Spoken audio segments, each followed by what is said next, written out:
dijalankan. Oke.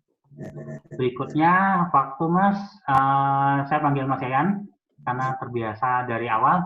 Oke, waktu, tempat, kemudian apapun itunya akan saya serahkan sepenuhnya ke Mas Yayan. Terima kasih Mas. Monggo. Assalamualaikum warahmatullahi wabarakatuh. Yang pertama Ibu Wadek 1, juga Ibu Wadek 2, kemudian Bapak Kaprodi Ekonomi Pembangunan, juga Pak Tutuko dan teman-teman sekalian yang ada di UNS. Saya mengucapkan banyak terima kasih atas kesempatan kepada saya untuk memberikan pelatihan ini ya. Jadi memang jujur aja ini di Unpad tuh nggak begitu dikenal juga karena Unpad sudah beli software Stata sih sebetulnya. Jadi CEDS ataupun LP3E itu sudah memiliki software, tapi itu agak lama ya, itu kalau tidak salah 2013 software Stata versi 13 kalau tidak salah. Nah, sehingga lebih banyak ke sana. Nah, sementara kalau misalkan kita lihat, dan juga masyarakat juga ada satu lagi nih software yang free juga, itu namanya Gretel. Tapi kalau saya lihat Gretel perkembangannya nggak begitu bagus ya. Karena apa? Karena dia tidak didukung oleh user-user yang lain dan bidang-bidang lain. Nah, kalau R ini itu dia didukung oleh user-user yang bidang lain, misalkan seperti epidemiologis, kemudian ahli geographical information system, dan lain-lain. Mungkin lebih detail saya akan tayangkan presentasi ataupun bahan pertama untuk sesi hari ini.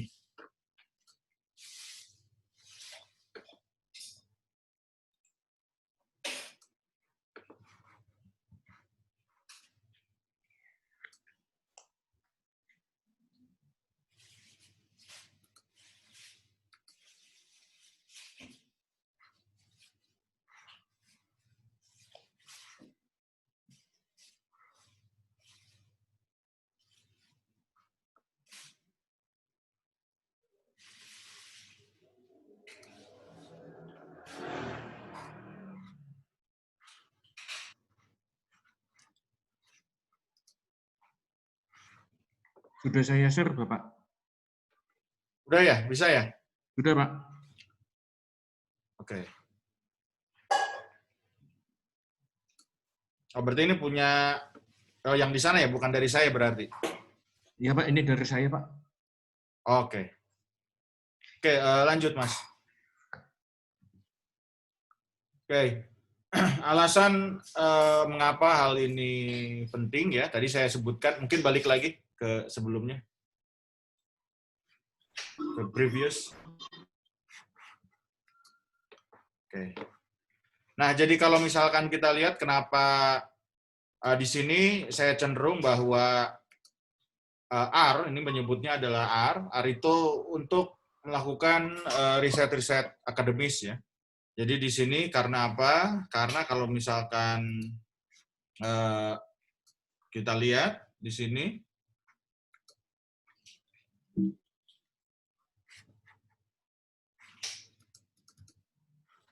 oke, saya nggak bisa next ya. Ini.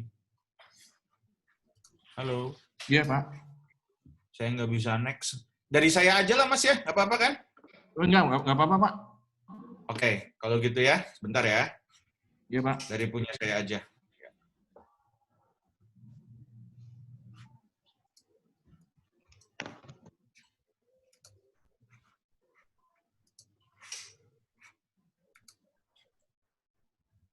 Oke. Ya. Ya, udah kelihatan ya. Nah, jadi mengapa menggunakan R ya? Ada beberapa hal kenapa kita menggunakan R. Pertama, R itu adalah gratis ya. Jadi di sini open source software, dan R itu adalah sebetulnya kalau misalkan kita lihat dan kita bandingkan, itu adalah bahasa pemrograman. Jadi R itu seperti C, kemudian seperti C++ ya, kemudian seperti Fortran, dan lain-lain. Jadi dia bahasa pemrograman untuk apa? Itu bahasa pemrograman untuk komputasi statistik dan grafik.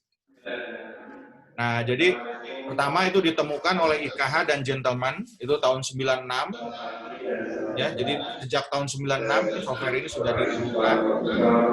Nah, kemudian selanjutnya R itu telah menjadi software yang dominan khususnya untuk data analisis. Nah, sekarang kalau misalkan kita lihat zaman big data, nah rata-rata misalkan seperti Google atau misalkan bahkan kalau tidak salah Microsoft itu menggunakan R. Kenapa? Karena dengan R ini kita bisa melakukan analisis dan juga kita bisa mengupdate ya, jadi seperti apa? Seperti tailor mode. Kalau misalkan ada kekurangan dan kemudian juga kita bisa menambahkan bahasanya itu dengan mudah. Jadi update-nya itu biasanya dari user. Jadi bukan dari perusahaan. Nah, kalau misalkan seperti SAS atau misalkan seperti Stata dan lain-lain, itu biasanya yang mengupdate-nya itu dari perusahaan. Itu misalnya seperti perusahaan Stata yang ada di Texas, atau misalkan seperti SAS juga di Amerika, dan seperti SPSS. Nah, kalau ini update-annya itu dari orang yang menggunakan itu. Jadi kalau misalkan saya punya semacam toolbox ya, ataupun alat, dan kemudian saya tulis dalam R, dan kemudian saya bisa kontribusi. Jadi seperti kita membuat sendiri, kita memperbaiki sendiri, dan juga nanti kalau misalkan kita bagus ya kita akan dipakai oleh orang lain hasil toolbox R yang kita buat.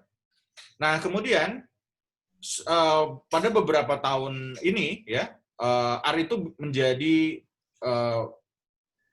semakin berkembang ya dikarenakan apa? Dikarenakan kemampuannya itu tidak hanya dilihat dari statistical computing. Nah ini disebutkan ini R is particularly for katakan untuk data analisis ya. Nah tetapi sekarang bahwa R maaf. Oke.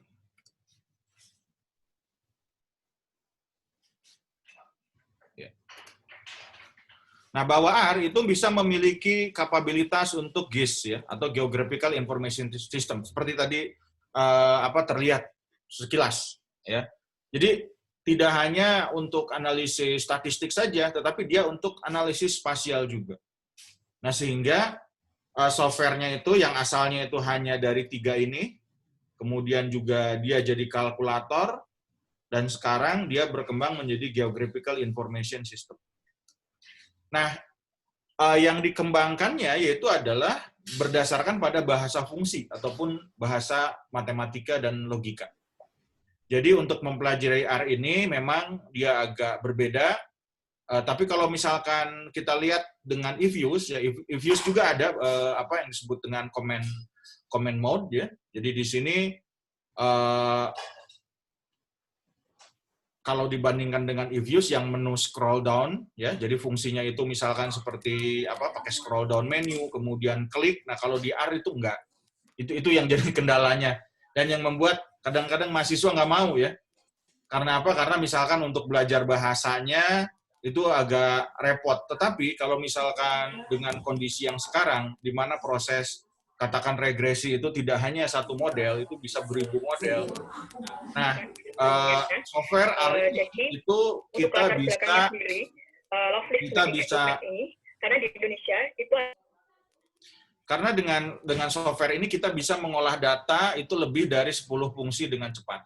Nah, nanti kita akan lihat nih seperti apa mungkin besok ya. Bagaimana masing-masing tes misalkan oke lah kalau misalkan kita hanya punya 2 model. Tetapi bagaimana kalau misalkan kita punya 10 ataupun 11 model, bahkan ratusan model. Dan bagaimana kita cara mengetesnya, kalau misalkan menggunakan scroll down menu, kemudian klik-klik dan lain-lain, itu akan membuat kita agak bete ya. Nah, kalau menggunakan R, ini kita bisa melakukannya sekaligus. Cuman, dengan R ini kita harus memahami lebih baik bahasa fungsi matematis dan statistik. Jadi, ilmu logika kita harus bagus, sehingga si R bisa membacanya dengan baik. Oke. Nah, ini salah satu keunggulan dari R, yaitu bisa melakukan analisis khususnya ilmu tanah ya, ini contohnya. Jadi di sini kita lihat bagaimana sih perubahan kualitas tanah yang ada di Amerika Serikat. Jadi dia bisa melihat dan bagaimana dampaknya. Nah, ini salah satu caranya ataupun salah satu analisisnya, yaitu bagaimana perilaku dari petani akibat misalkan perubahan struktur perekonomian. Jadi kalau misalkan sekarang bagaimana sih kalau misalkan terjadi perubahan di perkotaan, ya di perkotaan itu misalkan di wilayah ini adalah wilayah New York, kemudian ini adalah wilayah-wilayah pedesaan, ya, kemudian ini ada wilayah perkotaan juga.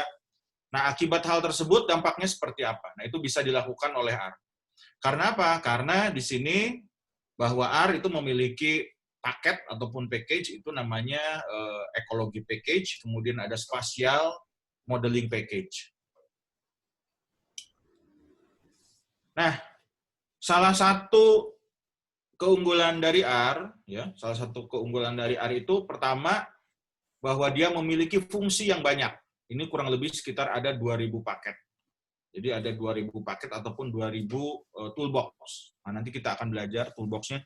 Nah, yang sekarang dipakai saja untuk pelatihan Bapak Ibu itu ada sekitar 29 paket, ditambah ada additional package 2 atau 3 yang hand-on nanti langsung seperti itu diinstal pada saat kita pakai. Sehingga kalau misalkan Bapak Ibu mau ini ada kendalanya ya. Kendalanya itu kalau misalkan software R-nya itu error, kemudian kita reinstall lagi. Nah, menginstalnya kembali itu kadang-kadang jadi harus seperti baru lagi. Karena kita harus benar-benar tahu paket-paket yang mana yang biasanya kita perlukan khususnya untuk analisis ekonometrik. Sedangkan kalau karena dari 2.000 paket ini ya itu kurang lebih sekitar ekonometrik ataupun statistical function itu ada di kisaran sekitar 500 sampai 1.000 paket. Nah, kemudian metode statistik terbaru ya yang seperti ini itu biasanya bisa dilakukan. Nah, seperti misalkan yang terbaru misalkan seperti panel ya.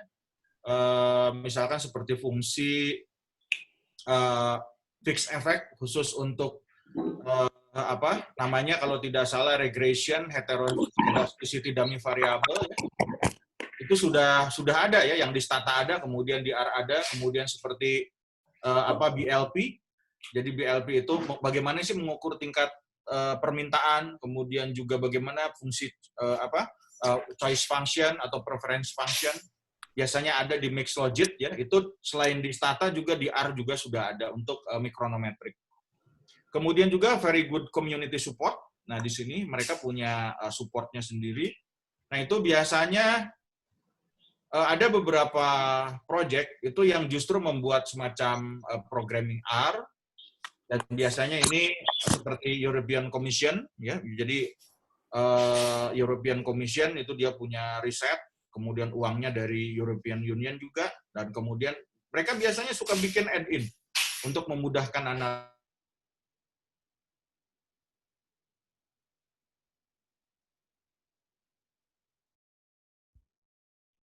Sorry, Mas Yayan di mute, di unmute dulu.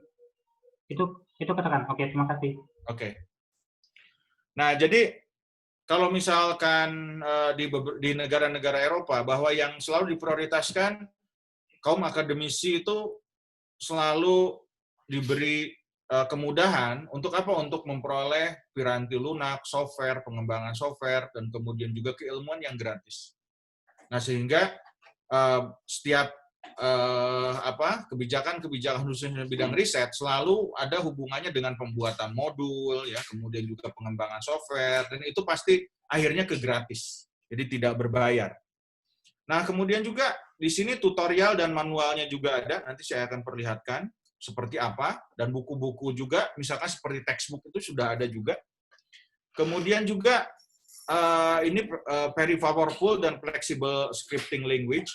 Memang bahasanya agak beda ya dibandingkan dengan misalkan MATLAB atau misalkan seperti Stata, bahkan dengan eViews atau dengan SAS.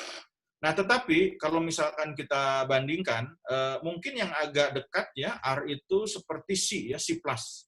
Jadi bahasanya bahasa bahasa tingkat menengah, dan kita lebih mudah sebetulnya kalau misalkan orang yang suka scripting ya, jadi bikin coding dan lain-lain. Ini relatif lebih murah dibandingkan dengan bahasa Fortran. Dan kemudian juga disupport itu dari platform yang berbeda, baik itu ada OS ya, atau untuk Mac, kemudian juga ada Linux, dan kemudian ada Windows. Dan ini gratis juga. Kemudian juga di sini future proof due to very large active developer community.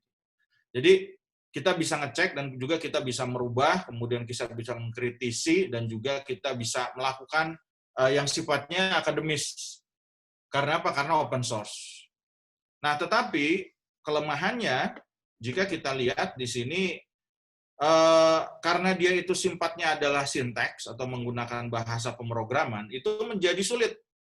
Karena apa? Karena orang yang terbiasa dengan scroll down menu, ya, jadi menggunakan klik sana ke sini, nah itu nggak suka. Karena apa? Karena untuk membuat bahasa pemrograman itu relatif lebih sulit. Nah, kemudian juga dari sisi stabilitas.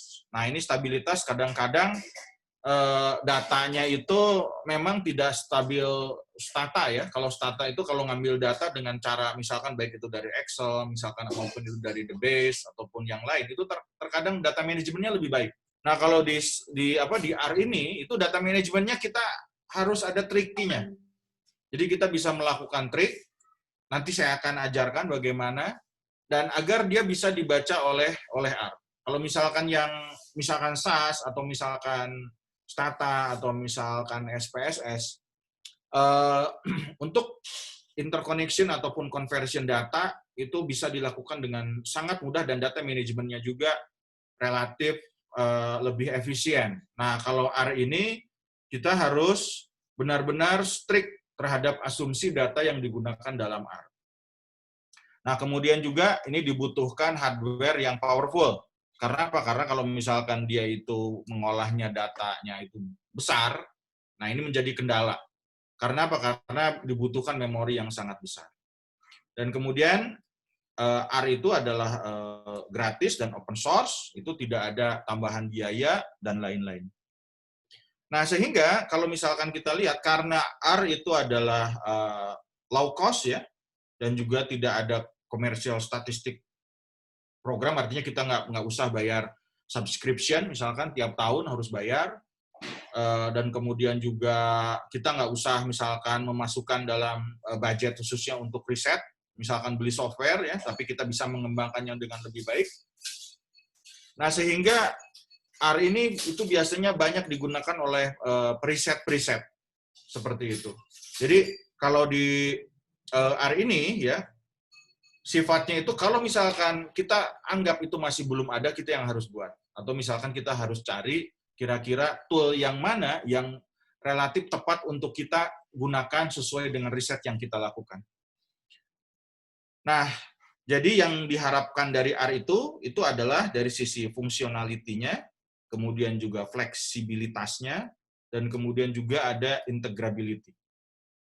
Nah, fleksibilitas integrability-nya itu dari sisi apa? Itu dari sisi toolbox tadi, dan kemudian juga dari sisi penggunaan yang ini kalau di R itu hanya mengenal database yang relatif populer itu saja. Jadi misalkan seperti JSON, kemudian juga seperti Excel, kemudian ada CSV, ya, kemudian juga kadang-kadang itu SQL juga yang dipakai, kemudian juga dia bisa baca data dari SAS, kemudian bisa membaca data dari SPSS, dan bisa membaca dari Stata langsung.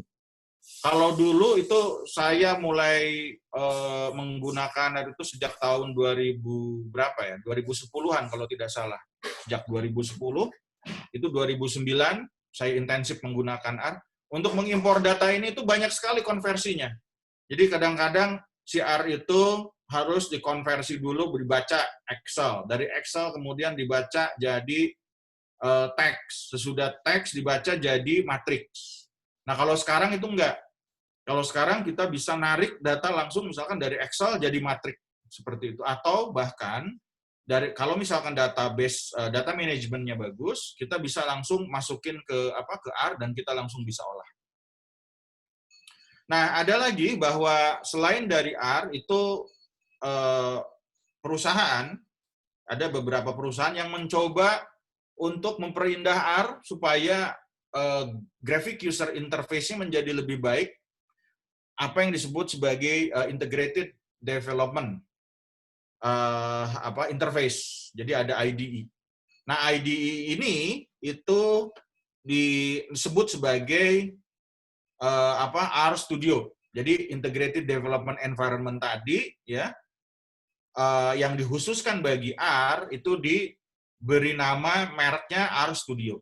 R Studio itu apa? R Studio itu sama seperti R, dan kadang-kadang itu kalau software dalamannya R yang biasa itu lebih update. Misalkan kalau yang versi sekarang ada versi 4.01 misalkan. Nah, kalau R Studio itu agak lama dikit. Biasanya sekitar versi 36 atau misalkan biasanya 2 ataupun 3 kali versi R yang lebih lama. Nah, sehingga kalau misalkan ingin belajar, kalau ingin belajar lebih enak sih menggunakan R Studio ya, tetapi dari sisi kecepatan dan lebih update, dan juga kalau update-nya itu misalkan kalau ada aplikasi baru ataupun toolbox baru dan lain-lain, R-GUI itu relatif lebih baik dibandingkan dengan R Studio. Tetapi kalau R-GUI itu nggak kelihatan interface-nya ya, beda. Nanti kita akan lihat nih seperti apa. Nah, kalau kita bandingkan ya, ini ada R, kemudian ini ada MATLAB, kemudian ini ada SAS, kemudian ini ada Stata dan SPSS ya. Nah, kita bandingkan di sini hampir semua fungsi di R itu semuanya bisa. Dari mulai non-parametric test, kemudian ANOVA, MANOVA, ANCOVA, MANCOVA, linear regression, dan lain-lain. Kita lihat, kita bandingkan di sini. Ini MATLAB, SAS, sama ini bahkan ya, untuk regression, kalau Stata itu limited, ini limited, tapi kalau R, ini semuanya. Dan kemudian juga, misalkan seperti propensity score matching, kalau misalkan di SAS itu limited, di sini itu unlimited, menggunakan R.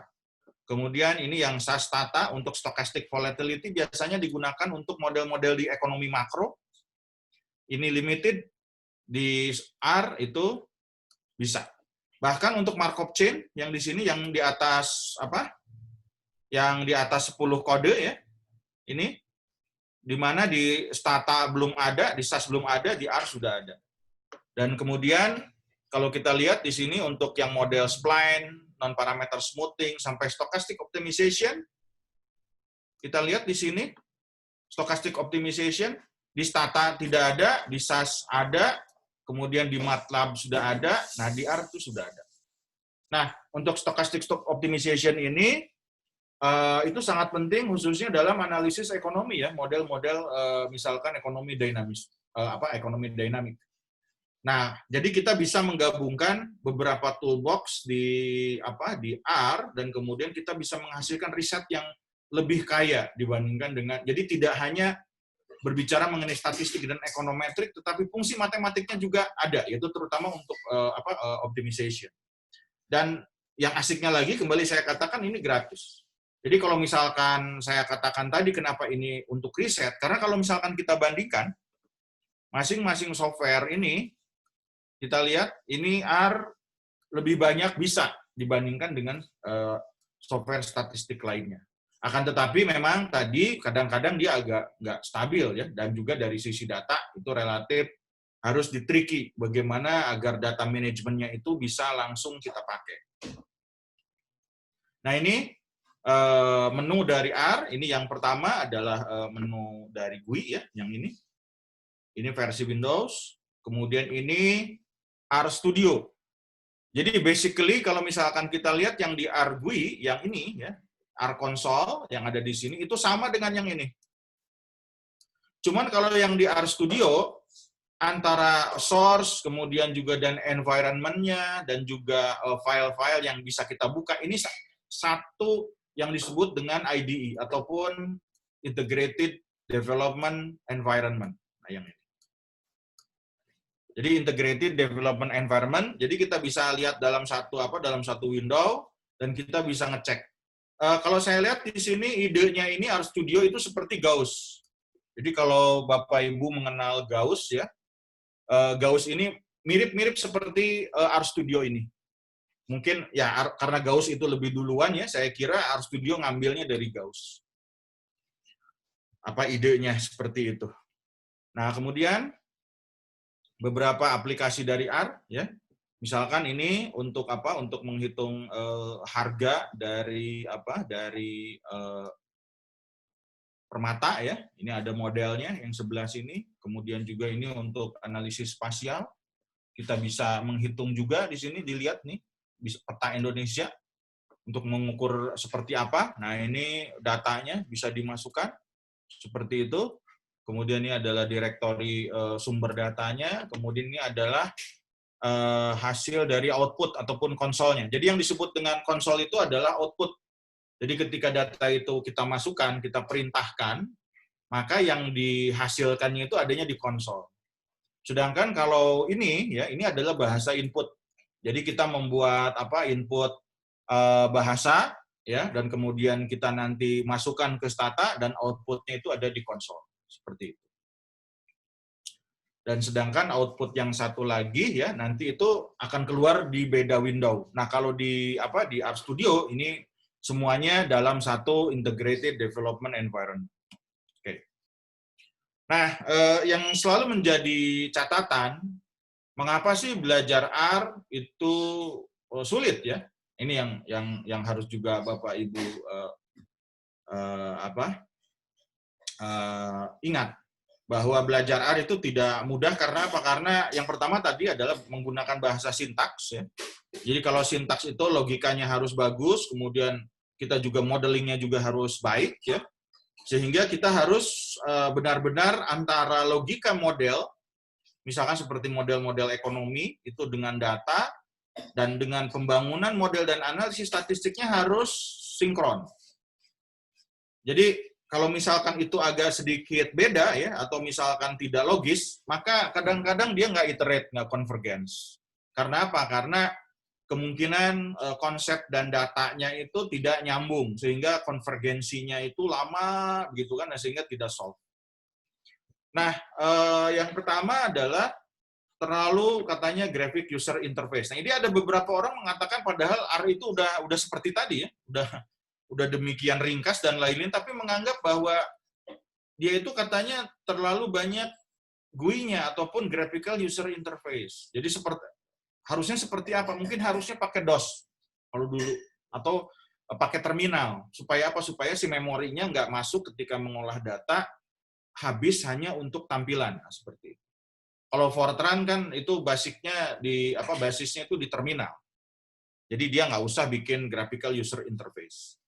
Dan kemudian juga help-nya itu tidak memberi pertolongan juga. Jadi kadang-kadang perlu adanya training atau perlu adanya diskusi dengan orang lain. Seperti itu. Dan kemudian terlalu banyak komennya, kemudian juga misleading function. Kadang-kadang itu kalau misalkan kita nggak ngerti fungsinya, itu kadang-kadang dia nggak keluar. Jadi kita harus benar-benar ngerti apa yang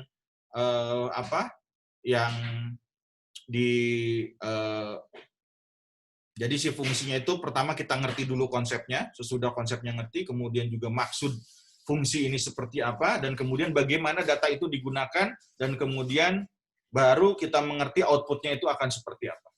Gitu.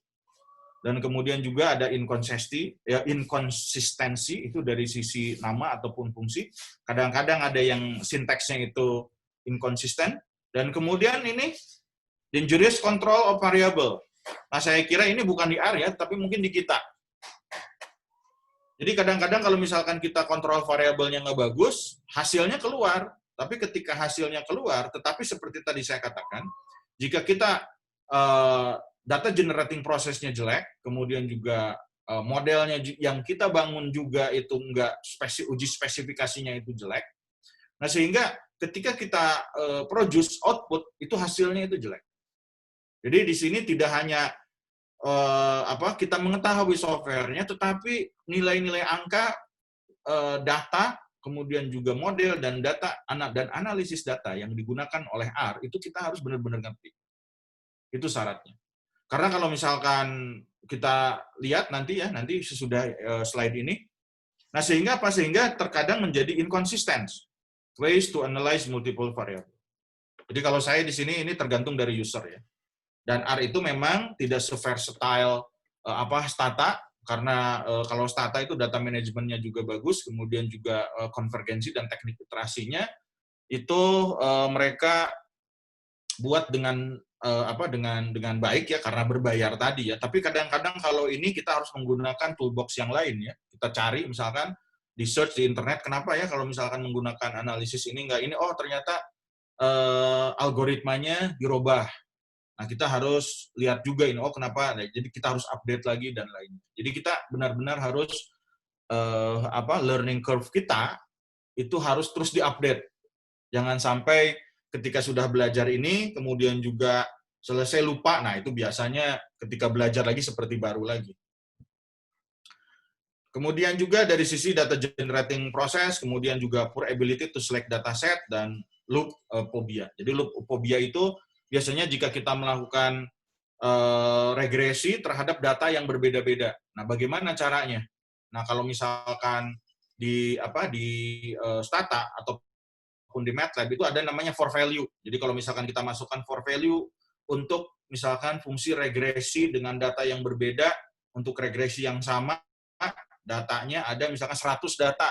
Nah, di MATLAB atau misalkan di Stata itu bisa dengan for value I sama dengan 1 sampai sekian. Nah, kalau di R ya kadang-kadang kita harus benar-benar ngerti benar gitu. Datanya, kemudian juga bikin data generating prosesnya seperti apa sehingga output yang dihasilkannya tidak gampang error.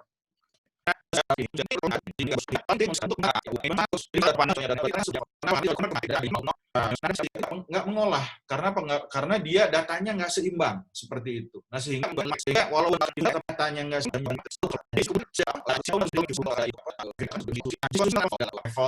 nah asumsi-asumsi tadi itu harus dipenuhi dengan baik sehingga ketika kita generate datanya dan kemudian menghasilkan hasil pemrosesan data, kalau misalkan sesuai dengan teori yang kita pelajari, maka hasilnya itu biasanya akan sama. Artinya bahwa ketika kita mengolah data di sini, untuk R memang R tadi itu yang menyebabkan bahwa apa yang kita lakukan, output-nya itu akan sama, seperti itu. Kemudian, nah di sini saya sebutkan tadi, there is no missing data. Jadi, data itu harus konsisten untuk setiap variabel, harus ada, harus diisi. Kalau misalkan datanya ada yang hilang, lebih baik kita mengambil untuk periode tersebut, periode yang seimbang dengan variabel yang lain. Jadi jangan sampai ada datanya itu kosong, seperti itu. Dan kemudian kita harus benar-benar mengerti ya, antara data dengan teori.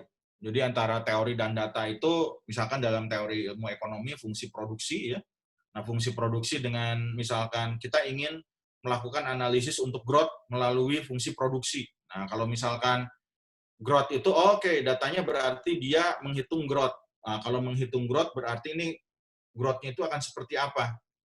Nah, berarti datanya dalam dalam bentuk loan atau misalkan dalam bentuk growth atau misalkan fungsi delta dan lain-lain, ini distribusinya harus sama. Seperti itu. Nah, selanjutnya untuk analisis data ini yang paling penting kita harus mengetahui data yang paling tepat. Jadi data yang paling tepatnya itu seperti apa yang mendukung terhadap teori. Nah, selanjutnya kalau misalkan kita sudah tahu dengan baik data-data analisis ini seperti apa, tetapi jika kita yang kita proses itu tidak baik, maka melahirkan ini garbage in, garbage out. Seperti itu. Jadi data-datanya yang kita hasilkan yang kita hasilkan, itu akan menghasilkan output yang tidak pas. Jadi jangan sampai ketika misalkan kita, oke, modelnya ada, tetapi datanya nggak benar, kemudian juga tidak proper, maka yang dihasilkan ini adalah garbage in sama garbage. Nah, kalau misalkan ingin lebih mengerti benar, ya, kita harus banyak latihan. Sehingga saya sebutkan ini improve your learning curve. Jadi sering pakai, sering ngolah, kemudian pasti itu akan naik learning curve-nya, dan itu akan skill-nya itu akan semakin bertambah. Nah, ini pembimbing saya ini selalu mengatakan, ya, ini beliau Profesor Rutherford, itu dari dulu sekarang itu di Wisconsin, ya, kalau tidak salah. Kata beliau, a good modeler is the only one who knows your own model. Jadi model kita yang harus mengetahuinya juga kita, dan pasti kalau misalkan kita tahu betul dengan model kita, pasti kita akan memperoleh data, teori, dan fakta yang akan sama sesuai dengan hasil asumsi kita. Jadi kalau misalkan kita menganggap ketika hasil kita tidak sesuai dengan yang kita harapkan, artinya di sini ada data yang salah yang mungkin kita tidak ambil datanya dengan baik. Nah, seperti itu. Nah, jadi asumsi ini itu adalah tidak hanya mungkin bagi R, ya, saya kira untuk software-software lain juga itu memiliki hal yang sama yang harus dilakukan, tapi selama hal ini itu bisa kita lakukan, maka kita akan memperoleh hasil riset yang maksimal.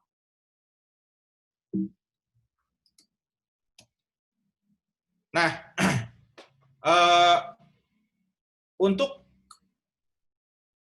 software R di sini ada beberapa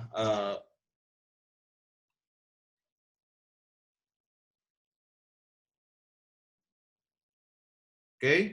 Nah, jika kita lihat jika kita lihat di sini bahwa ada beberapa textbook khususnya untuk undergraduate, ya, untuk bachelor dan kemudian untuk pasca, itu sudah ada textbooknya, dan juga biasanya yang menggunakan R ini yaitu untuk mata kuliah seperti ekonometrik. Nah, di sini ada 3 contoh, ya, khususnya untuk mata kuliah ekonometrik yang hubungannya dengan R. Nah, kenapa R ini harus penting, ya, bagi khususnya mahasiswa, ya, ataupun misalkan baik itu mahasiswa S1 maupun S3. Dan saya kira bahwa setiap mahasiswa pada saat ini itu harus sangat master. Jadi benar-benar ahli dalam language of computing ataupun coding.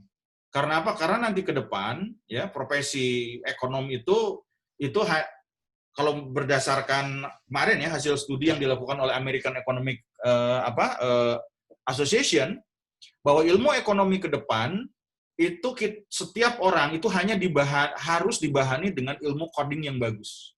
Kenapa? Karena teori yang kita pelajari itu harus dibuktikan dengan data, dan data itu ada di tangan kita, yaitu di mana? Itu di internet. Kita bisa mengolah big data, kemudian juga kita harus bagus good analytical skill-nya.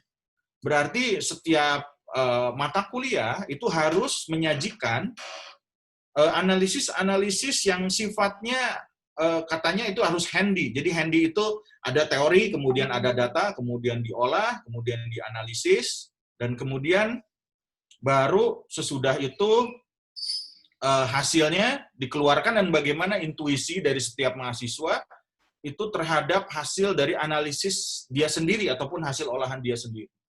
Jadi pada saat ini, ya, mungkin yang terbaik untuk mewajibkan mahasiswa agar memiliki kemampuan untuk analisis data dengan coding itu adalah salah satu hal yang sangat penting. Karena apa? Karena itu merupakan bagian dari soft skill dan juga kemampuan dari daya logikanya. Nah, ini itu logical thinking environment. Nah, itu sekarang digunakan oleh American Economic Association. Sehingga kalau misalkan saya lihat di beberapa jurnal seperti American Economic Review atau misalkan Journal of Applied Economics sama di American Economic Association atau misalkan di Review of Economic Studies, setiap jurnal itu pasti akan selalu diikuti dengan codingnya. Karena apa? Karena mereka harus men-trace. Jadi ketika misalkan saya punya paper dan kemudian papernya oke, saya pakai software ini, softwarenya itu biasanya akan di-trace. Ini logikanya benar atau enggak? Nah, jadi hal ini itu yang menyebabkan bahwa kita khususnya sebagai dosen itu benar-benar mengikuti hal tersebut. Jadi kalau misalkan kita agak sedikit takut ya untuk belajar coding, itu akan membuat kita akan semakin tertinggal. Nah, jadi saya kira ini sangat baik ya bagi kita untuk kita pelajari dan juga jangan stop untuk mempelajari sesuatu hal yang baru dan apalagi ini bahasa pemrograman karena ke depan itu misalkan 5 sampai 10 tahun yang akan datang bahasa pemrograman ini itu akan menjadi semacam kita belajar bahasa Indonesia dan bahasa Inggris. Jadi saya anggap seperti bahasa MATLAB, bahasa R itu penting dan kita harus menerjemahkan dari sifatnya yang abstrak berupa data, kemudian kita sajikan menjadi hal yang berbau analisis. Nah, ilmu ekonomi itu adalah kita punya alatnya, itu alat analisis tadi. Tetapi jika kita tidak mampu untuk membahasakan antara data dengan analisis dalam bahasa coding, maka kita akan tertinggal di masa-masa yang akan datang. Nah, kemudian juga ada beberapa software R, ya, yang ini, yaitu yang sudah di-apply dengan textbook. Misalkan seperti textbook Principle of Econometrics with R. Kemudian ada Principle of ini merupakan companion ataupun jadi setiap misalkan ada buku textbook misalkan seperti ini dan biasanya ada bahasa lain yang mendukungnya. Nah, kalau tidak salah untuk yang Principle of Econometrics yang dikarang oleh Carter Hill, William Griffiths dan Lim yang 4th edition itu ada Principle of Econometrics with R, Principle of Econometrics with Stata, ada Principle of Econometrics with SAS. Jadi sudah mulai bahasa-bahasa pemrograman tadi itu melengkapi terhadap dasar-dasar teori yang sangat basis dalam ilmu ekonomi. Kemudian juga ada lagi itu Profesor Wooldridge itu membuat introductory econometric itu a modern approach. Nah, ini juga sama. Ada yang menggunakan Stata dan juga ada yang menggunakan R. Dan bahkan ada beberapa penulis seperti misalkan Clay Bergelis itu didedikasikan untuk membuat buku khusus Applied Econometrics with R. Nah, ini contohnya. Nanti Bapak Ibu bisa sesudah pelatihan ini bisa mengunjungi website ini, situs-situs ini, misalkan ini, kemudian ini juga, dan kemudian ini juga. Ini semuanya gratis, jadi tidak berbayar. Oke, nah sekarang kita mulai ke download, ya. Jadi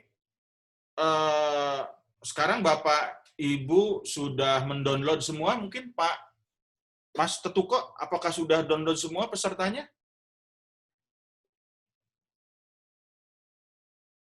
Halo, Mas Tetuko? Sudah, Pak. Oke, sudah semua ya, download ya. Ini kalau tidak salah ada berapa peserta total ini? Kalau saya lihat partisipan mungkin sekitar 53 ya. 53, semuanya 53. Oke. 54 sama Mas Yayan. Oke, 54 sama saya ya. Oke. Itu sudah install semua ya? Ya, sudah install. Cuman mungkin yang agak tricky itu mungkin ada satu kayak Bu Ais yang pakai tadi saya konsul ke Mas, pakai Apple itu Mas, pakai Mac itu. Oke. Apple Tapi juga sama. Tapi untuk R-nya udah terinstall, cuman kalau umpamanya file toolbox tambahan mungkin masih ada beberapa yang trouble sedikit Mas. Oke. Nah, ini download ini bisa masuk ke Mirror ya, kemudian juga itu kalau misalkan Indonesia juga punya yaitu di BPPT. Jadi setiap ada update dan lain-lain mereka upload, mereka kirim ke BPPT dan kemudian BPPT itu menguploadnya. Nah, jadi kalau misalkan sudah di-download ya, sudah di-download dan lain-lain. Nah, sudah seperti ini. Silakan mungkin Bapak Ibu untuk membuka R-nya.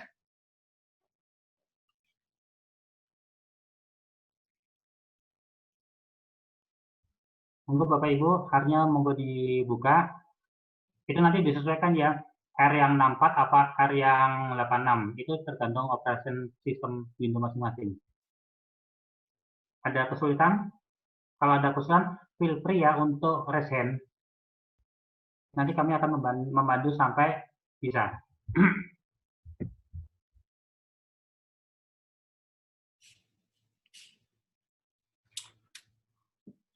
Ya, silahkan. Mungkin ada yang error atau apa? Yang tadi yang Ibu siapa yang Mac mungkin saya bisa lihat. Bu Aisyah, Mas. Bu Ais. Oke. Ya Pak Yayan, matur nuwun. Semalam berusaha install, tetapi memang belum sukses. Waktu package-nya itu coba saya install. Tapi tadi dapat info dari Bu Tri Mulyaningsih, katanya di select all, di copy, lalu dipastikan langsung ke R console-nya. Cuma ini lagi hang R-nya malah, jadi belum. Oke. Bisa di-share Bu, mungkin R-nya di komputer Ibu. Iya, ini masih hang. Saya coba buka R-nya, tapi masih hang, jadi belum bisa buka R lagi. Saya ikuti dua aja ya, saya ikuti dua aja. Oke, baik kalau begitu. Ya. Bapak Ibu sekalian, ada yang mengalami kesulitan buka R-nya? Mas Tutuko, Pak Yayang. Halo. Ya, hasilnya ada RGU 32 bit, terus berapa bit itu apa itu maksudnya Pak Yayang? Saya kebetulan RGU 32 bit. Mungkin agak lain dari yang lain. Oke, itu tergantung dari sistem Windows Bapak, Pak. Jadi kalau misalkan 64 bit, berarti kan kecepatannya itu sekitar 64 bit ya, cache memorinya kalau tidak salah. Sehingga itu biasanya lebih cepat untuk multithreading. Jadi multithreading itu bisa prosesornya itu bisa menggunakan Core 2 Duo Core. Jadi dia lebih optimal kalau misalkan untuk menggunakan Core. Nah, kalau yang 32 bit itu hanya sifatnya itu single prosesor, Pak. Jadi dia agak lebih lambat. Itu sebetulnya sama saja, tetapi kalau misalkan Bapak memorinya, Bapak komputernya memorinya berapa giga, Pak, RAM-nya? Aduh, saya kurang tahu, kurang begitu menguasai itu. Jadi, oke. Nah, kalau misalkan itu cukup, Pak, asal diinstal yang terbaru saja. Yeah, oke, bisa di-share mungkin, Pak? Bisa di-share R-nya, ya, mungkin Pak Mulyanto. Pak Mulyanto bisa share screen. Lihat. Oh, iya, coba. Ya, di share screen, Pak. Berarti saya stop dulu ya, Mas? Iya, Pak. Pak. Ya, siap. Ya, silakan.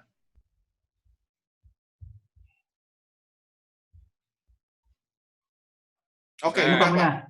Sudah sukses nih. Udah sukses. Nah, ini kan di atasnya kan ada 30 GUI, 32 3 ya.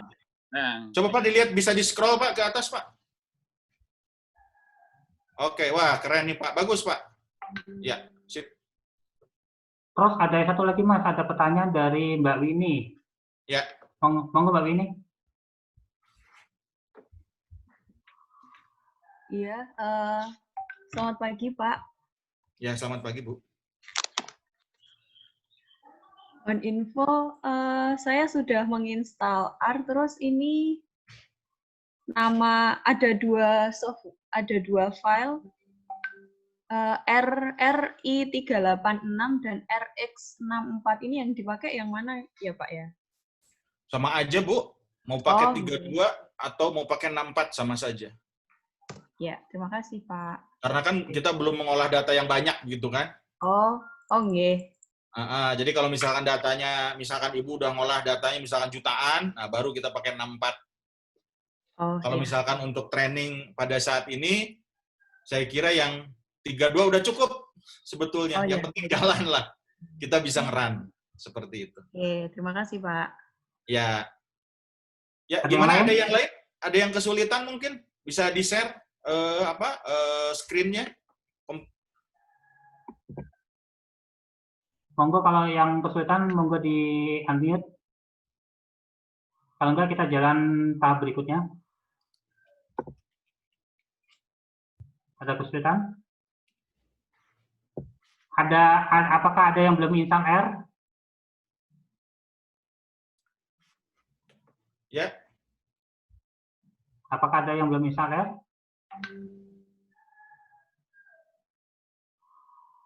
Oke. Kalau nggak ada, berarti kami mengasumsikan bahwa semua peserta sudah menginstal R-nya masing-masing ya.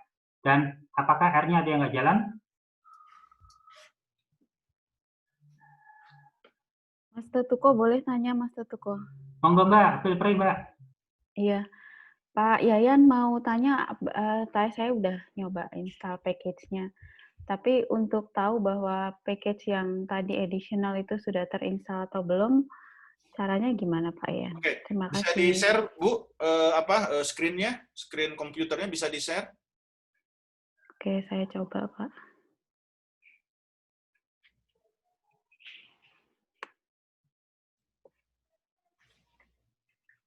Ini? Oke. Ibu sudah install-nya kapan? Install apa package-nya? Tadi jam 3 pagi. Oh, udah selesai berarti ya? Iya. Oke, ya udah Bu. Kalau begitu nanti kita cobalah satu-satu jalan atau enggak. Oke. Kalau misalkan udah selesai ya udah. Tapi kalau di sini kan ada pilihan misalnya package manager gitu, nggak bisa dilihat dari situ ya Pak ya? Bisa aja, tapi dipilih satu-satu Bu. Lama. Coba Bu tadi Bu, misalkan mungkin ke teman yang lain juga ya. Coba tadi Bu yang package manager. Iya ini, ini saya harus stop share, terus saya harus. Nggak apa-apa Bu, langsung aja tadi. Oh langsung. Di-share aja ya, screen-nya di-share dulu. Ini? Oke, nggak usah di-stop. Nah, kalau misalkan Ibu nggak bisa pakai syntax ya, seperti tadi, Ibu bisa menggunakan manual. Coba di-close dulu, Bu. Ini di-close? Di-close. Oke. Ya, di-close. Klik. Klik aja, Bu. Klik, iya. Ini kayaknya saya kalau share harus... Jadi saya balik ke konsol ya? Balik ke konsol lagi. Oke. Nah, oke. Terus tadi mana Bu ada installer manager? Ya. Package manager. Bawahnya Bu. Oke. Package installer, ya. Package installer. Di-share yang package installernya.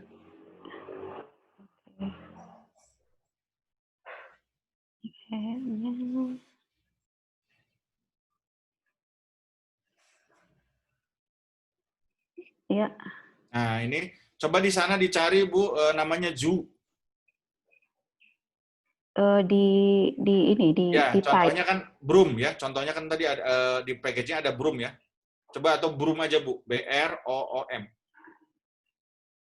Oke, ya, langsung di enter. Tapi nggak tahu ya, ini kan internetnya nyambung nggak? Nggak apa-apa Bu. Internetnya nyambung kan? Oke, udah biarin aja. Nah, ini get list coba. Ini Bu yang bawah siran. Kok belum muncul apa-apa ya Pak Yan? Get list Bu, get list ke sebelah kiri. I see. Ya. Ini? Coba lihat ke kiri Bu. Nah, digeser dulu Bu. Bukan Bu, nggak kelihatan. Oke. Digeser dulu.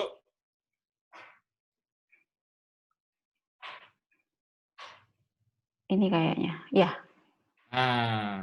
Itu oke. Ke mana Bu? Indonesia, cari Indonesia dulu. Nah itu, oke. Ini ya. Oke.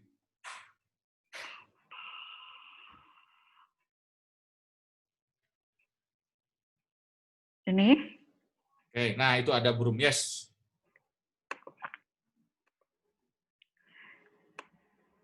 Oke, jadi ada 3 yes. Ini ya? Itu klik yes dulu. Oh, dia frozen ya? Enggak, seharusnya enggak. Yes aja, Bu. Iya, yes-nya saya klik doesn't work. Oke. langsung ke Broom aja, Bu. Oke. Bisa diklik nggak Broom-nya? Broom-nya bisa. Nah, oke, install selected. Oke. Ini berarti saya belum berhasil install ya kalau gini. Oh, ini biasanya dia langsung replace, Bu. Jadi force replace biasanya. Coba, Bu, masuk ke itu lagi, ke konsol lagi. Iya, oke. Saya masuk ke konsol. Jadi kalau misalkan Bapak Ibu ya, masih belum bisa menginstall ya pakai yang kemarin kan itu kan banyak ya. Saya langsung tuh kasih codingnya kan, ada 29 diinstal langsung. Nah, kalau misalkan mau satu-satu seperti tadi. Oke, yes. Nah, ini udah, Bu. Oke. Nah, ini udah namanya tadi kan Broom ya. Iya. Nah, kita lihat di sini the download binary package are in. Nah, ini udah masuk, Bro. Iya, jadi memang kalau R itu merah ya Mas ya. Soalnya biasanya kalau Stata merah itu kan Yang something ini wrong sama, gitu Bu. ya. Sama aja lah. Oh ini berarti ini soalnya di saya trying URL bla bla blanya itu warnanya Tapi merah. ini di bawahnya ada, Bu. Nah, ini the download binary package are in. Ini downloaded package. Nah, ini berarti dia udah selesai. Oke. Nah, Ya, yang ya. ini. Oke. Nah, jadi kelihatan kalau misalkan dia udah ada warna hitam di bawahnya sesudah warna. Kalau proses yang merah ini kan sedang proses download ya. Nah, kalau yang warna hitam yang ada di bawahnya ini itu berarti downloadnya sudah selesai. Dan ini ada kekurangannya kan kalau di Stata ada successful ya installation. Itu kan kalau di sini enggak, tetapi dengan adanya yang warna hitam ini saya kira udah cukup. Jadi udah cukup bahwa R mengatakan bahwa package tersebut sudah diinstal pada R Ibu. Terima kasih Pak Yayan. Ya, sama-sama. Silakan ada lagi mungkin yang mau ditanyakan? Oke, ada yang bertanya lagi, Mas. Ya, artinya silakan. dari Mbak Astrid. Monggo Mbak Astrid. Mungkin ini yang pertanyaan yang paling umum terjadi adalah ya dari ini saya nggak bisa nginstall package-nya tuh Pak. Yang ininya Bisa satu-satu Bu ya?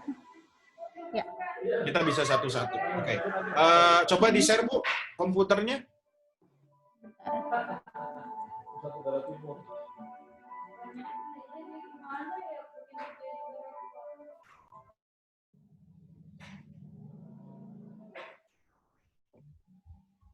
ini mungkin hambatan yang terbesar itu Mas dalam tahapan ini adalah install package-nya itu dulu sih. Oke. Yang saya lihat di situ. Ini udah keinstall. Mana aja nih yang belum? Coba ke atas aja, Bu. Oke. Berarti ini masih belum ya? Oke. Kita ada berapa package di sini? Coba kita install manual ya. Kita install manual.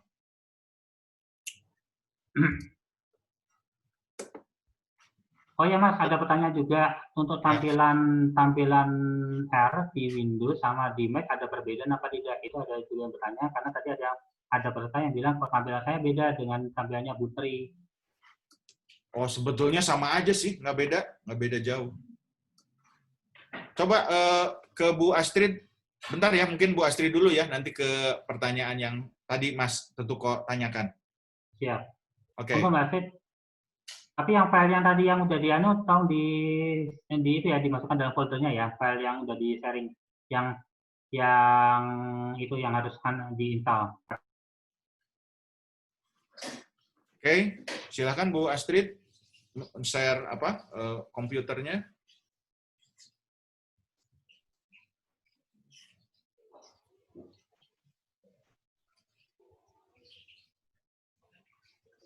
Oke.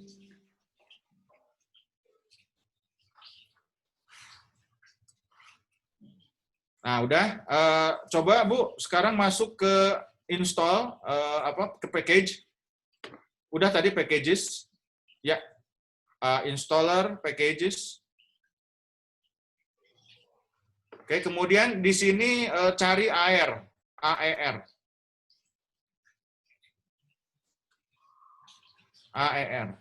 Terus AER. Ke atas, Bu, karena Atau mungkin udah masih tengah. AER. Ya, pelan-pelan, pelan-pelan. Nah, ini ada nih. AER. E. Nah, udah. Ya, sip.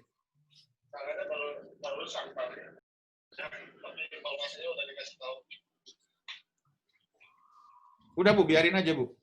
Pak Yayan, itu yang package itu gimana, Pak? Package Broom Successfully itu gimana? Jangan itu dulu, Bu.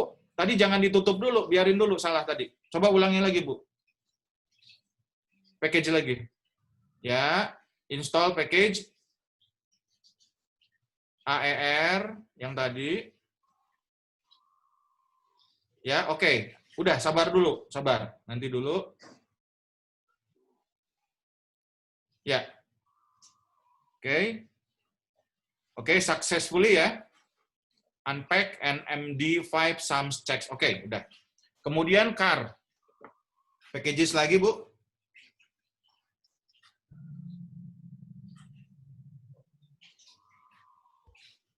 Ini berlaku untuk Bapak Ibu sama semua ya yang belum bisa install package-nya. Kemudian kasih CAR.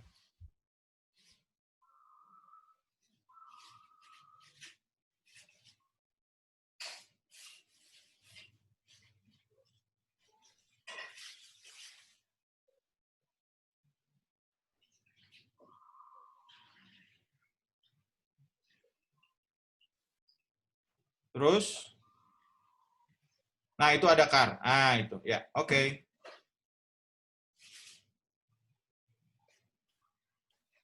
Oke, udah. Terus ini sense regressions.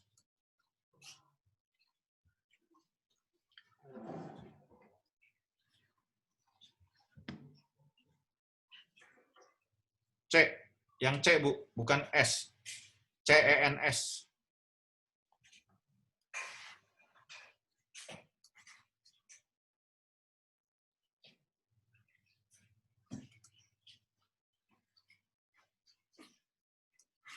CENS reg. Bukan, atas, Bu. Nah, itu tuh. Ya, sip. Oke.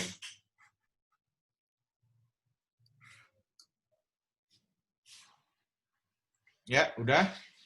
Kemudian damis.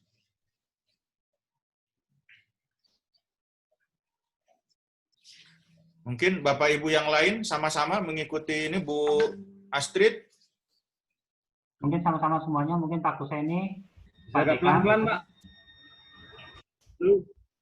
Pak Dekan, Damis di monggo. atas. Nah, oke.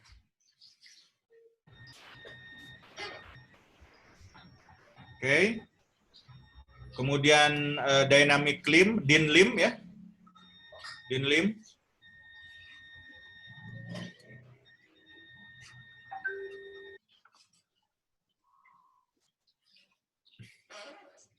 DYN, DYN.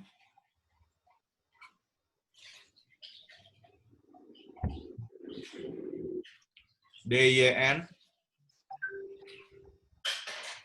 Ya, din limb. Din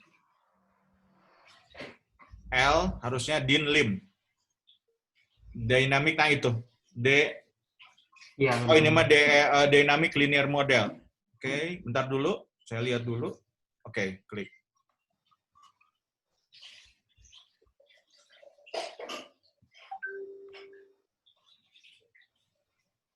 Terus efek ya. Efek.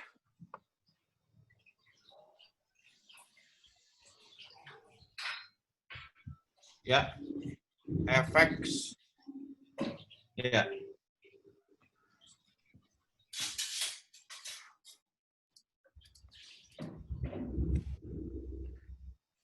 Oke, lagi. GG plot 2, GG plot 2. GG plot 2.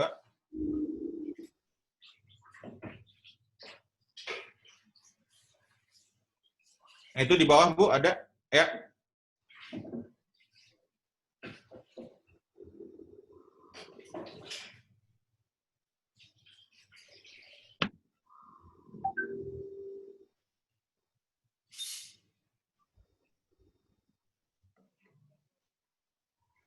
Mas, kalian ada yang bertanya, bukankah paket yang kemarin itu udah cukup, apa perlu ditambahi dengan installer yang ini? Sama aja sih, kalau yang udah nginstall kemarin, nggak usah. Nggak usah diinstal. Oke, udah. Nah, terus yang lanjutnya tadi yang mana ya? LM test ya? LM test.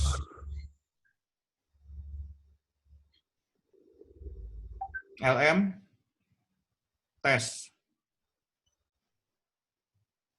Ya, ketinggian, Bu. LM test, ya.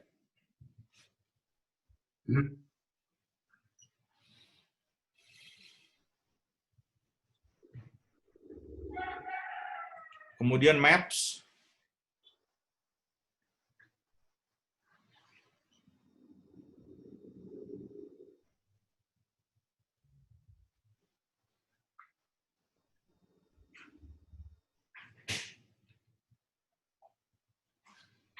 Maps, MAP.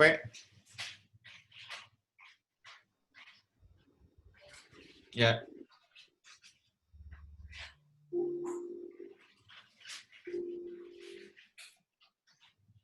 Oke, kemudian MFX.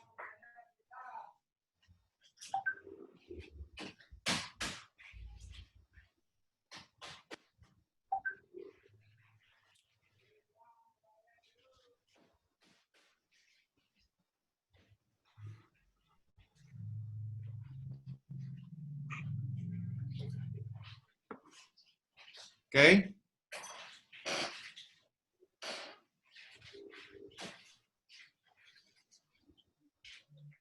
Ya.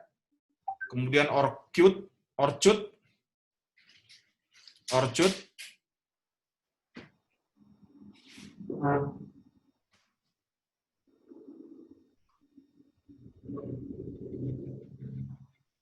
orchid. C harusnya C. Nah, itu ya. Orchid. Oke. Kemudian PDF. PDFetch. PDF. PDF. Ya, ke bawah, Bu. PD, ya, terus PDF. Nah, itu betul. Ya, oke.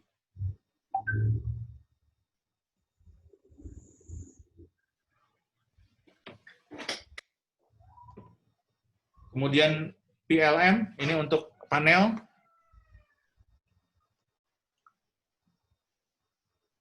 MFX itu untuk marginal effect. LM test itu untuk Lagrange multiplier tadi ya. PLM itu ada di bawah please. Bukan yang itu, ke atas, Bu. PL mix di bawah please. Terus satu lagi. Nah, itu ya. Oke.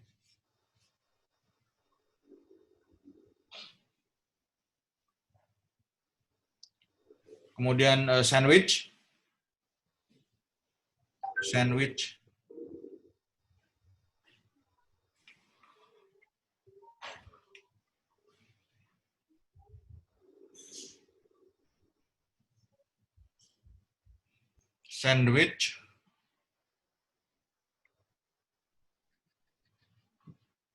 Ya, tuh.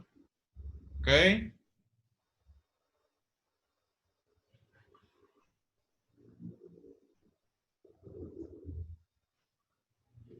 Kemudian quantreg.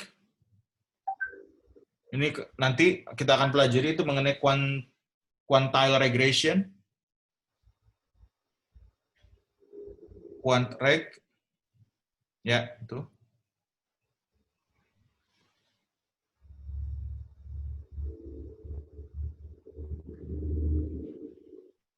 Oke, kemudian R markdown.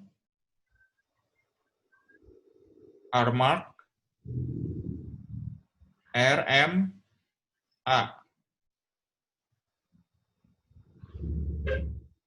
RMA. Nah, udah Bu, ya, sip.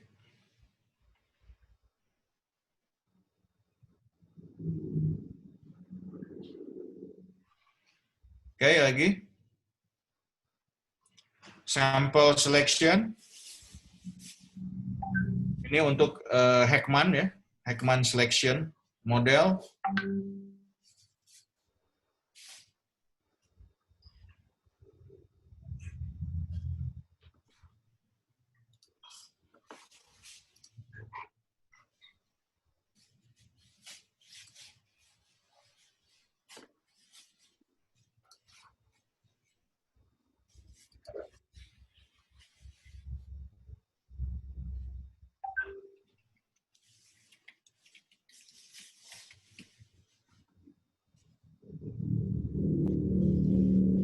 Oke.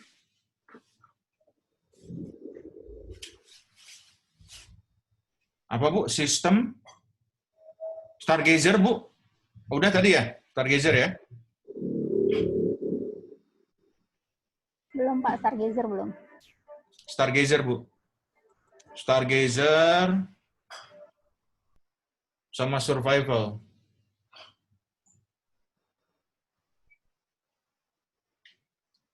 ST.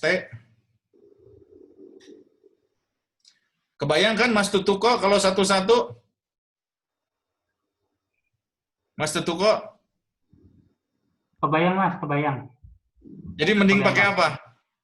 Paket kemarin Ya, langsung kan itu kan? langsung. Nah, ini kalau Mas, manual. pertanyaannya yang paket kemarin udah termasuk di dalamnya? Udah termasuk di dalamnya ini. Ini kan saya Oke. juga nih, contekan saya kan yang paket kemarin. Oh, berarti 29 paket kemarin itu ya? Ini kita install manual satu-satu ini. Oke, berarti nanti bisa dikasihkan ke Mbak Astrid tentang 29 hal yang harus diinstal sama beliau sendiri ya? Iya, bisa. Oke, berarti kesempatan yang lain ya Mas ya? Ya, Kesempatan yang lain ya Mas ya? ya boleh, silahkan. Oke. Abis Stargazer apa nih Pak? Maaf. Survival. Survival. Survival. Ya. Oh ini ya? Ya. Oke, terima kasih. Alhamdulillah. Belum beres Bu, ini Bu masih banyak Bu. 1, 2, 3, 4, 5, 6, 7, 8, 9, 10. Mungkin itu Mas. Baik, baik. Maaf Mas Ayan, mungkin nanti di WA sama si siapa teman-teman admin untuk memberikan list yang harus diinstal gitu Mas. Oke, ya udah kalau gitu ya. Ayo. Oke. Kita lanjut ke materi.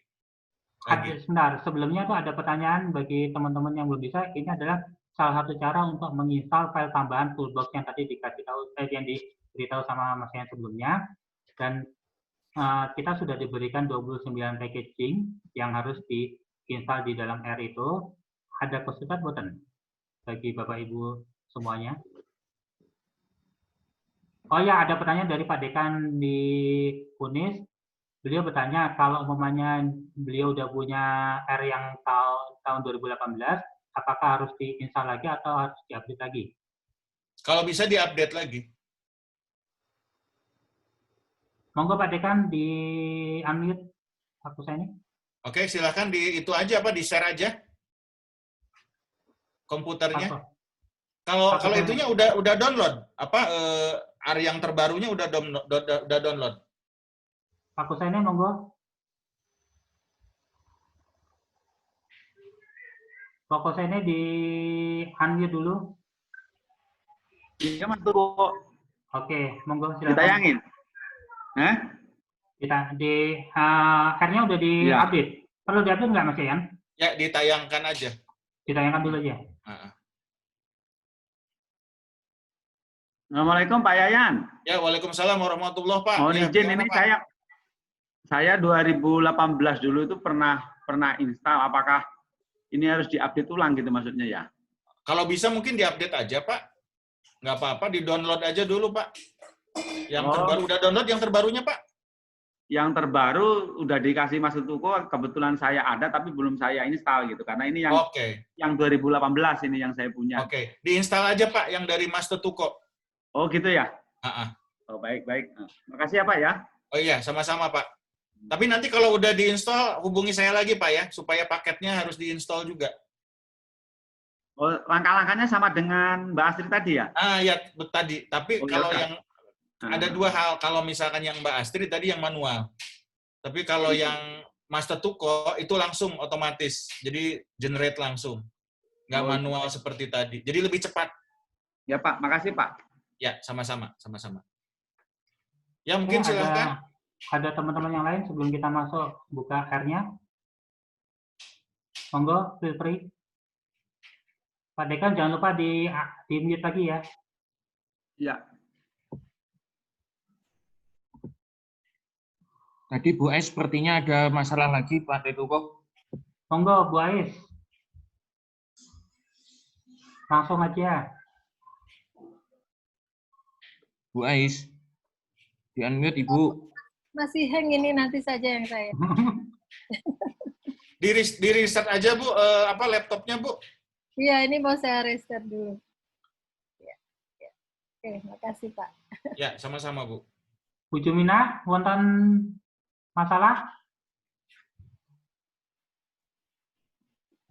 Oke, kalau enggak bisa kita masuk ke materi hands-on ya, Mas Yan ya? Oke. Oke, monggo Mas Yan. Oke.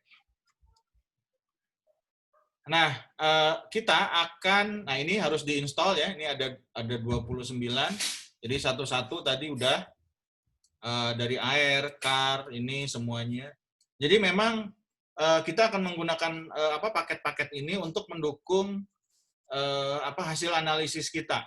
Jadi supaya misalkan nanti bagaimana sih membuat output yang bagus, kemudian juga bagaimana, maaf belum share ya, saya belum share.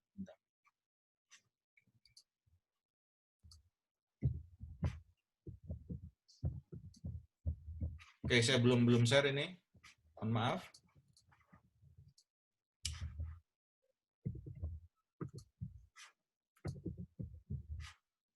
Oke. Nah, jadi tadi sudah beberapa ya, sudah di install.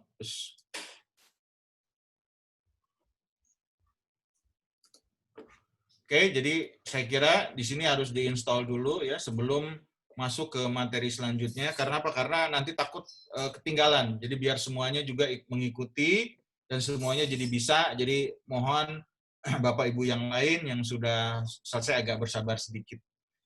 Nah, selanjutnya kalau misalkan ini semuanya sudah diinstal ya.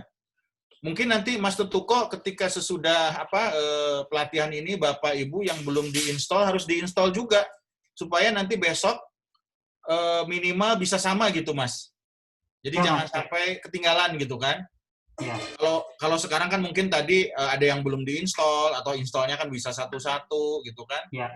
Nah nanti sesudah ini mungkin bisa di assist agar Bapak Ibu ini juga memperoleh materi yang sama sehingga nggak ketinggalan besoknya itu, karena besok itu kan kita mau ngeran regresi.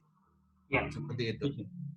Ya. Berarti itu ya Mas, saya konfirmasi paket yang tadi mulai dari air sampai dengan dependency itu udah termasuk dari 29 itu ya packaging ya, yang baru. Oke. Betul. Ini yang biasanya dipakai untuk ekonometrik. Oke, siap Mas. Ya. Nah, sesudah selesai ya, di sini saya asumsikan bahwa sebagian besar Bapak Ibu sudah selesai menginstal paketnya. Kemudian kita bisa mulai, yaitu mengenai bahasa R. Nah, bahasa R ini ya. Nah, kemudian saya sedikit. Nah, kita akan meretrieve data atau mengambil data, yaitu yang dinamakan dengan Indodapur. Jadi Indodapur itu adalah merupakan singkatan dari Indonesia. Kemudian database ya, Indonesia database, ini Indodapur, ini for policy and economic research. Jadi ini datanya luar biasa besar ya, itu dari tahun 76 sampai dengan 2018. Ini, itu datanya 34 provinsi ditambah dengan 457 kabupaten kota. Jadi datanya luar biasa besar. Dan itu datanya, saya akan share juga seperti apa sih datanya.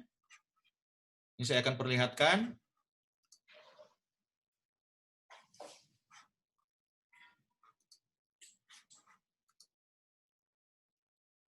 Oke.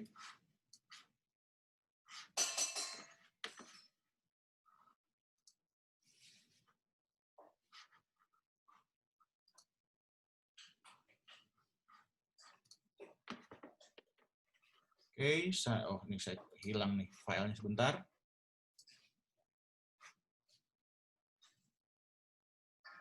Metadata. Oke. Yang ini. Ya.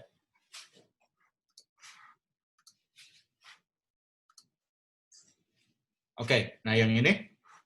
Nah, jadi variabelnya seperti apa? Ini variabelnya itu kurang lebih ada sekitar, ini banyak banget ini, ada 220 variabel. Jadi dari mulai pengeluaran unsur sektor pertanian, kemudian juga ada rata-rata skor SMP, kemudian ini ada SMA ya, kemudian skor nilai ujian itu ini tingkat kabupaten kota itu sejak tahun 2009, ada BPK audit, ada belanja modal, ada inflasi, consumer price index, kemudian juga di sini ada data ekspor ya, masing-masing jenis ekspornya seperti apa, di sini sudah ada. Kemudian ada GDP untuk sektor pertanian. Nah, ini yang akan kita pakai, ini warna kuning. Ini kemudian ada yang constant price sama dengan current price. Kemudian juga ini sampai dengan data data panjangnya jalan juga ada di sini, dari mulai Bina Marga, ada data BPS ya yang rusak, jalan yang rusak. Kemudian juga ada data morbidity rate, kemudian juga ada number of student, jadi jumlah siswa, kemudian ada juga kalau misalkan untuk yang sawit ya, untuk land use juga ada, kemudian ada data property gap, ada property line ya. Kemudian ada data total kredit di sini sampai per sektor, kemudian ada data jumlah penduduk seperti ini. Nah, jadi di sini datanya luar biasa besar ya. Nah, jadi kalau misalkan saya perlihatkan di sini datanya seperti apa sih untuk yang Indodapur. Nah, ini contohnya. Oke, saya share lagi untuk yang itu totalnya ada 8,9 mega. Nah, ini saya akan perlihatkan di sini datanya.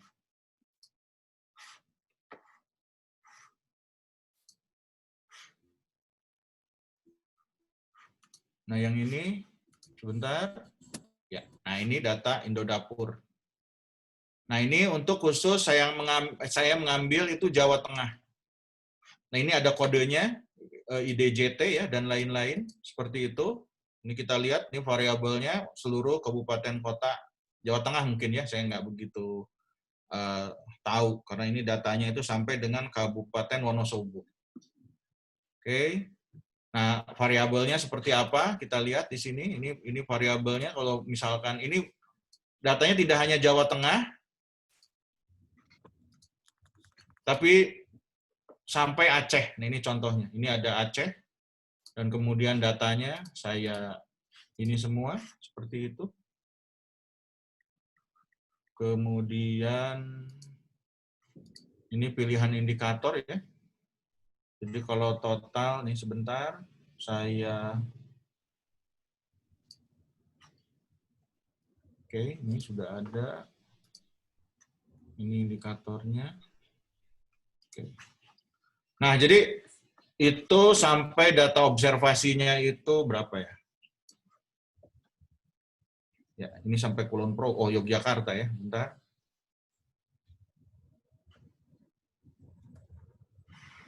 Nah, ini bisa dijadikan oleh Bapak Ibu untuk data skripsi mahasiswa. Jadi sebetulnya kalau untuk data sekunder itu nggak kekurangan untuk kabupaten kota. Karena ini sudah banyak data yang dari mulai Aceh itu sampai dengan Papua. Nah, ini sampai dengan Yalimo, Kabupaten Yalimo. Oke. Nah, saya balik lagi. Oh ya Mas, untuk data yang digunakan dalam workshop ini udah kami share di dalam grupnya, yaitu data Jawa Tengah dalam bentuk Excel. Ya, itu berarti hanya data Provinsi Jawa Tengah tok untuk hari ini. Ya, Jawa Tengah dalam bentuk Excel. Karena besok kalau misalkan, nanti untuk advance ya, untuk panel ya, maaf ya. Untuk the next-nya, kalau misalkan Bapak Ibu tertarik ya untuk data panel, nah kita bisa explore yang masing-masing kabupaten kota seperti itu. Jadi kalau sekarang kita hanya berbicara mengenai data kinerja perekonomian Jawa Tengah yang terdiri dari ini GDP ya, GDP sektor pertanian, GDP sektor konstruksi, keuangan, manufacture dan lain-lain serta data kredit. Jadi kita ingin coba membangun itu data fungsi produksi untuk masing-masing sektor yang ada di Provinsi Jawa Tengah. Nah, kita harus pilih kan? Karena kalau misalkan kita lihat data yang Jawa Tengah ini,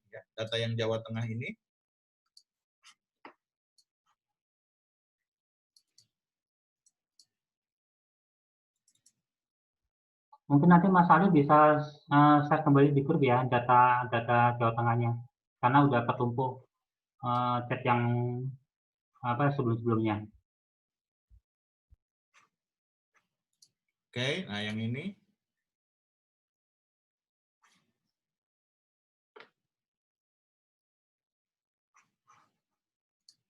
Nah, yang ini ya, kelihatan ya, Jawa Tengah.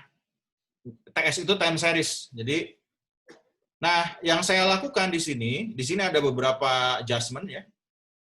Nah, untuk data Jawa Tengah time series. Nah, memang saya ada beberapa estimasi itu pakai moving average, pakai growth sebelumnya untuk beberapa sektor, misalkan seperti ini, employment dan lain-lain, saya pakai pakai growth. Saya bikin semacam mungkin ekstrapolasi ya, namanya ekstrapolasi apabila datanya kosong. Jadi data ini harus aman, seperti tadi saya katakan. Dalam R, kita kan fokus akan ke dua hal ya, yaitu adalah GDP output. Nah, GDP output khusus untuk sektor pertanian, ini yang constant price, yang ini, sama yang ini. Nah, ini datanya ini harus seimbang. Nah, jadi di sini saya karena datanya itu hanya tersedia, ada beberapa tersedia, itu kalau tidak salah sampai 80 ya, jadi saya ekstrapolasi dari tahun 79 sampai 76. Ya, itu pakai rata-rata pertumbuhan pada periode yang sudah ada, kemudian saya prediksi ke bawah. Dan ini juga berlaku untuk data jumlah tenaga kerja sektoral. Nah, seperti ini. Ini adalah jumlah share tenaga kerja sektoral. Ini masing-masing ini adalah totalnya ya. Ini saya juga ekstrapolasi ya, karena apa? Karena datanya supaya sama. Jadi supaya dari tahun 76 sampai tahun 80 itu sama. Jadi kalau misalkan data ini ingin lebih baik ya, misalkan Bapak Ibu ingin melakukan eksperimen dengan data yang ada, nanti bisa dilihat dulu mungkin di website Indodapur dulu datanya, dan mungkin ekstrapolasinya bisa diperbaiki lebih baik daripada yang saya miliki ini. Karena ini kan bukan riset ya, hanya untuk melihat pelatihan yang kita gunakan agar si data ini itu bisa diolah oleh R. Oke. Nah, kita akan sekarang masuk ke konten R ya. Oke. Kita akan buka R-nya. Monggo Bapak Ibu, R-nya dibuka. Ya.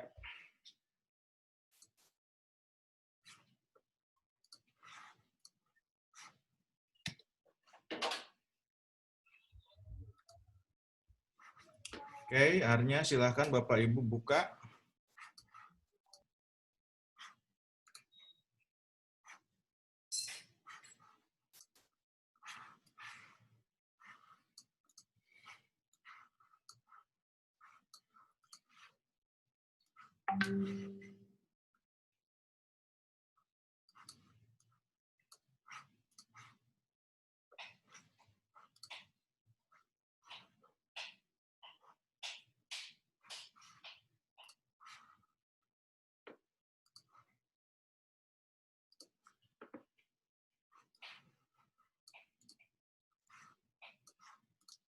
Oke. R-nya udah kebuka semua? Ada yang belum buka R?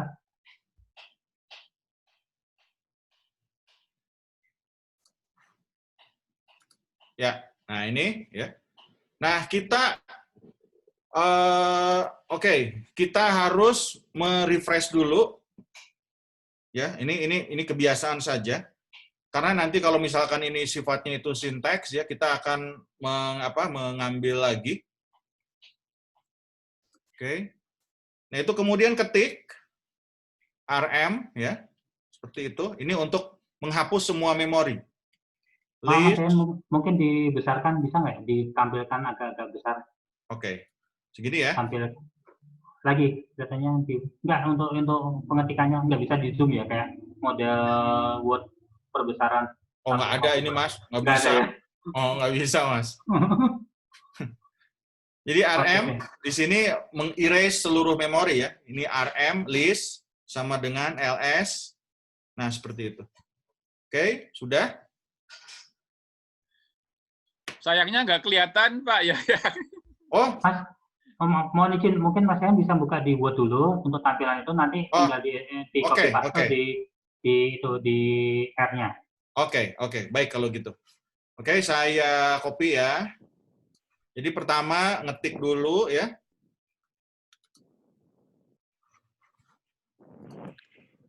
Tapi ada menu format di R itu untuk font bisa diperbesar ya Pak Yayan kayaknya. Ada juga Bu, ada juga. Nah ini aja lah ya. Oh maaf nih, harusnya Word ya, mohon maaf. Oke.